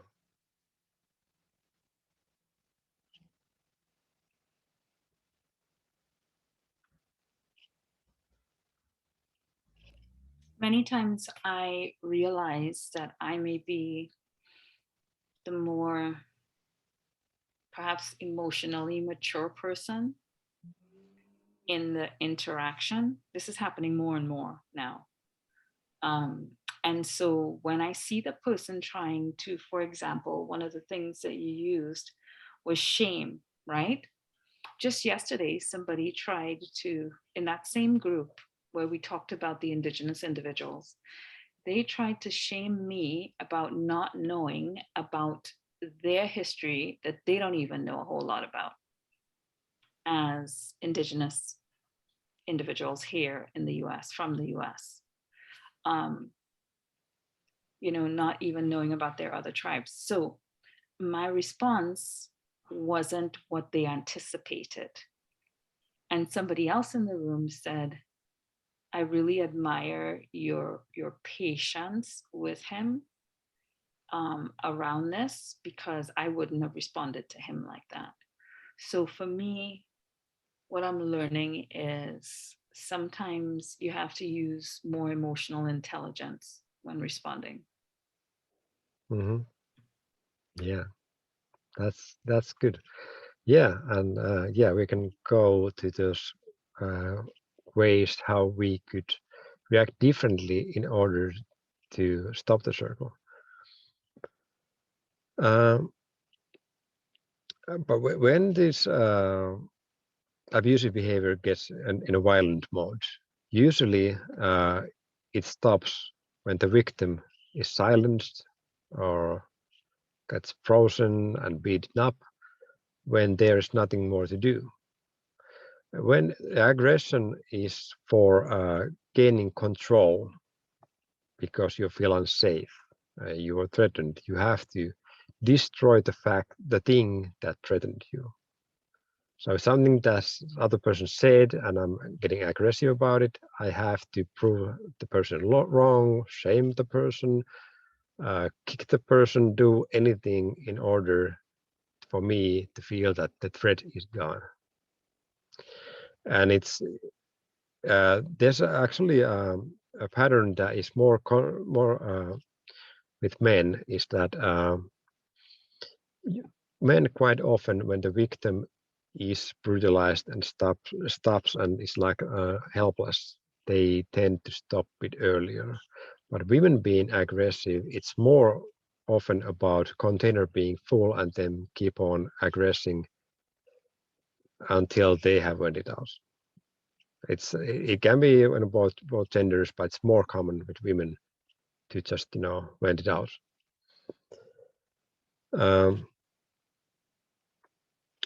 So how do we prevent this circle from happening? I think the key is in the second box, or in the third actually. It depends how early you can intervene in situations to evolve. But thing is that let's say in the third box, how you react to the aggression.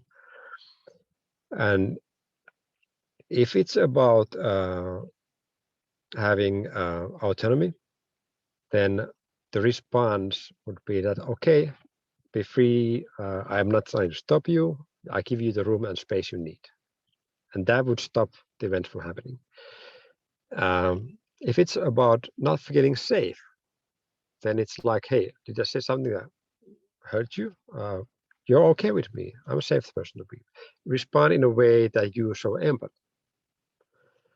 But the third thing, if it's about container being full, then the only response would be to say, it's not okay to put your garbage on me.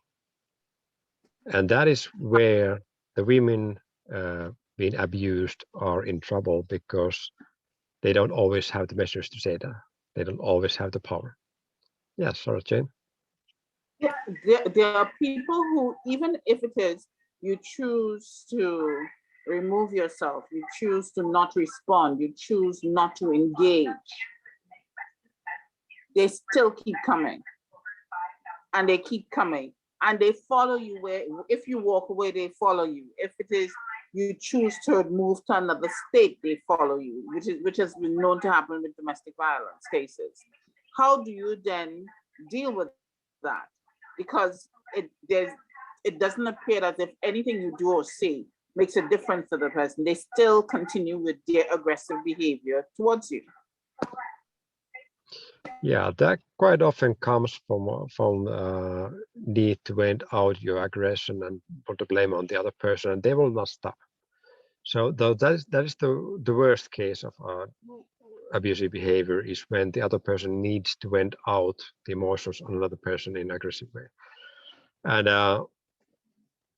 the change that has to happen is that the aggressor should be aware that it's not okay to be violent towards other person, and they would need to find a way to empty their container in another way. So the only thing that can happen is actually in the aggression. And that's not going to happen by a victim. Victim cannot change the person who has this model in the person's head that I can beat other people because I feel bad. That's not going to be changed by the victim. So the victim has to leave, has to find someone else to stop it, and needs to, you know, get away from the situation or get someone else to stop it. Because victims, when it is on that level, cannot change the aggressors. They think that they might if they do the things the right way and, you know, try to not to, you know, get them triggered. But it's always triggers if the person's emotional container is always full. And the biggest question is, why is the container full? Why is this person aggressive all the time? And usually the answer is that inner safety has been destroyed in some part of life. And that person needs help with the inner safety to find a more calm way to handle life. So in all these other forms, people can develop themselves and, you know, have a conversations and, you know, get these abusive behavior patterns fixed. By if it's okay for a person to throw the trash on the other person and they justify their violence, then something has to stop the situation. It has to be, you know, someone has to stop in a way or another. And that is why we have the people helping the victims and safe houses and stuff, because that's the only way. And the aggressor needs to understand that it's not okay to kick and shout and yell because I feel bad, and they need to get a crisis of the situation before they find another person to put their trash on. So we have to, I would say, crisify, make a crisis for the situation for the person, that they would see that they have to change their patterns, and someone needs to tell them it's not okay. And you have to change, and you have to look in yourself, why are you aggressive? What is putting your container full? And it's a lot of stress and anxiety coming usually from the past of the person. So now I've been talking about an hour, and we've been doing this little practice. And I would like to still, if you have something else to ask about this, or any thoughts on your mind about this behavioral patterns of abusive behavior.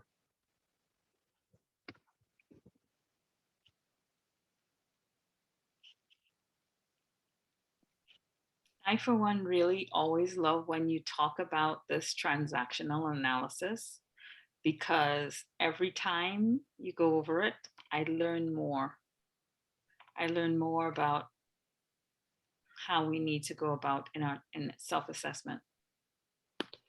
Yeah, now come to talk of it, that's one of the things where what I use in with aggressive patients. In this transactional analysis theory, there's this idea that there's like 3 different modes of your mind. You can be on a parental mode, you can be in an adult mode, or in a childish mode. And on a parental mode, you on a negative side, you would be like trying to be above the other person. On the positive side, you can be a caretaker being about that person. And a child side of you in a negative would be like having tantrums and stuff. And on a positive side, you would be very positive, like impulsively positive. And the middle part is the adult you, where you are mature, calm, and respectful for the other people.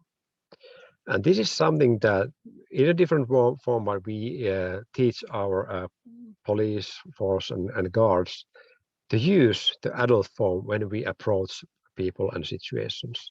Respect them and try to be respectful and very clear, asking what's going on, how can I help? The thing you are doing is not right, we have to stop it. How would we get out of the situation without anyone getting hurt?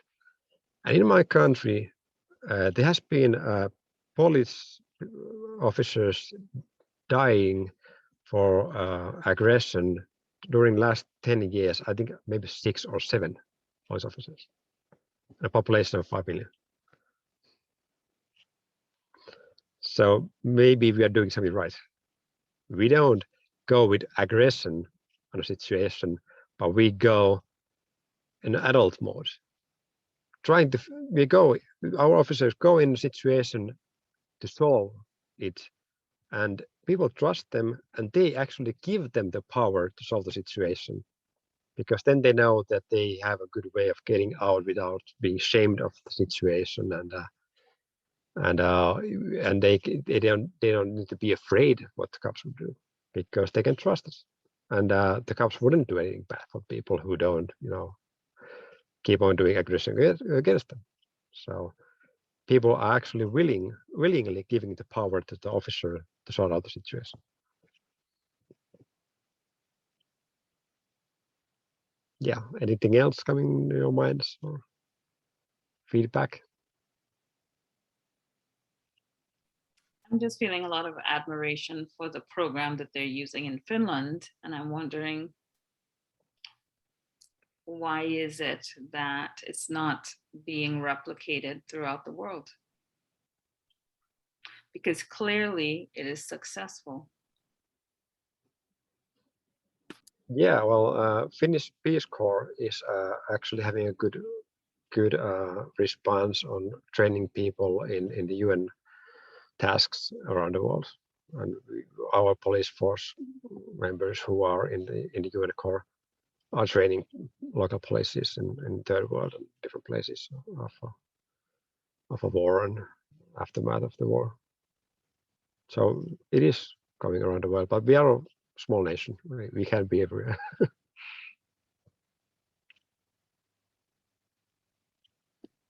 Okay, Timo, thank you. I really appreciate you coming and sharing with us. And this is our first day of our summit, and we had some hiccups, but we appreciate that you were able to be here. Are there any final thoughts or questions for Timo? Because I just want to be respectful of his time. He does have a family, and he was on his way home and pulled over to do this. So everybody has been doing an amazing job pivoting today and figuring out how we're going to get through this first day of the summit. All right, so if you would like to share anything before he concludes, this is your time. You have the mic. Just thank you, Timo.